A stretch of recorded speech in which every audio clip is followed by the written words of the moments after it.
Doctor Abdul قدیر خان کا پاکستان کو ناقابل تسخیر بنانے کا سفر۔ محسن پاکستان اور ایٹمی سائنسدان ڈاکٹر عبدل قدیر خان 10 اکتوبر کی صبح رضائے الہی سے انتقال کر گئے۔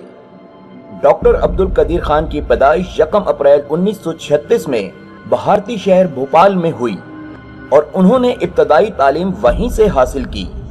ڈاکٹر عبدل قدیر خان کے اہل خانہ 1947 میں آزادی کے بعد ہجرت کر کے مستقل طور پر پاکستان مقیم ہو گئے۔ انہوں نے 1960 میں کراچی یونیورسٹی سے سائنس کی ڈگری حاصل کی اور پھر اعلیٰ تعلیم کے حصول کے لیے جرمنی کے شہر برلن چلے گئے۔ برلن میں ڈاکٹر عبدل قدیر خان نے ٹیکنیکل یونیورسٹی میں داخلہ لیا، ہالینڈ کی یونیورسٹی آف ڈیلفٹ سے ماسٹر آف سائنس اور پھر بیلجیم کی یونیورسٹی آف لیون سے ڈاکٹریٹ آف میٹرولوجیکل انجینئرنگ کی اسناد حاصل کی۔ اس کے علاوہ انہوں نے ایمسٹرڈیم میں physical dynamics research laboratory join کی۔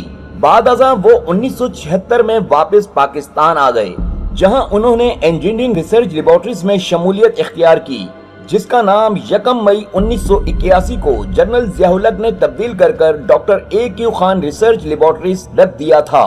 بھارت کے ایٹمی دھماکے کے جواب میں مئی 1998 میں پاکستان نے کامیاب ایٹمی تجربہ کیا، جس کی نگرانی ڈاکٹر عبدل قدیر خان نے ہی کی تھی، اور یوں 28 مئی کو اس بات کی تصدیق ہوئی کہ پاکستان اب ایک ایٹمی پاور بن گیا ہے۔ A.Q. خان نے کئی مرتبہ اس بات کا تذکرہ کیا ہے کہ ہمارے ملک میں ایٹمی پروگرام سابق وزیر اعظم ذوالفقار علی بھٹو نے شروع کیا تھا، جسے بعد میں مختلف حکمرانوں نے آگے بڑھایا۔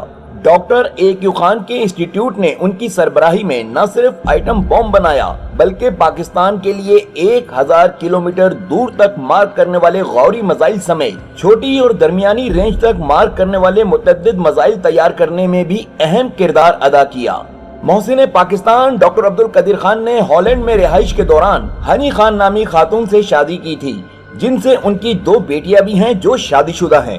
محسن پاکستان ڈاکٹر عبدل قدیر خان کو بہت سارے اعزازات سے نوازا گیا۔ ڈاکٹر عبدل قدیر خان کو 13 طلائی تمغوں سے نوازا گیا، جبکہ آپ پہلے پاکستانی ہیں جنہیں 3 صدارتی ایوارڈ بھی دیے گئے۔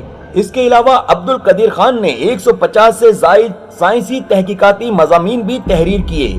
1996 میں جامعہ کراچی نے عبدل قدیر خان کو ڈاکٹر آف سائنس کی اعزازی سند عطا کی، جبکہ 14 اگست 1996 میں صدر فاروق لغاری نے ڈاکٹر عبدل قدیر خان کو پاکستان کا سب سے بڑا سول اعزاز نشان امتیاز دیا، اور پھر 1989 میں انہیں ہلال امتیاز سے نوازا گیا۔ پاکستان کو ناقابل تسخیر بنانے والے ڈاکٹر عبدل قدیر خان نے سیچٹ نامی ایک NGO بھی بنائی جو تعلیمی اور دیگر فلاحی کاموں میں سرگرم ہے۔ محسن پاکستان اور ایٹمی سائنسدان ڈاکٹر عبدل قدیر خان جو کہ 10 اکتوبر کی صبح رضائے الہی سے انتقال کر گئے، ہماری دعا ہے کہ اللہ تعالیٰ محسن پاکستان ڈاکٹر عبدل قدیر خان کے درجات کو بلند فرمائے اور ان کی قبر کو جنت کا گہوارہ بنائے۔ ہم پوری قوم کی جانب سے محسن پاکستان ڈاکٹر عبدل قدیر خان کو سلام پیش کرتے ہیں۔ امید کرتے ہیں کہ آج کی یہ ویڈیو آپ کو پسند آئی ہوگی۔ اگر ویڈیو پسند آئی ہے تو دوستوں سے شیئر کیجئے اور ہمارے چینل کو سبسکرائب کیجئے، ساتھ ہی موجود گھنٹی کے بٹن کو دبا دیں تاکہ ہماری بہترین موضوعات پر بنی ویڈیوز آپ تک بر وقت پہنچ سکیں۔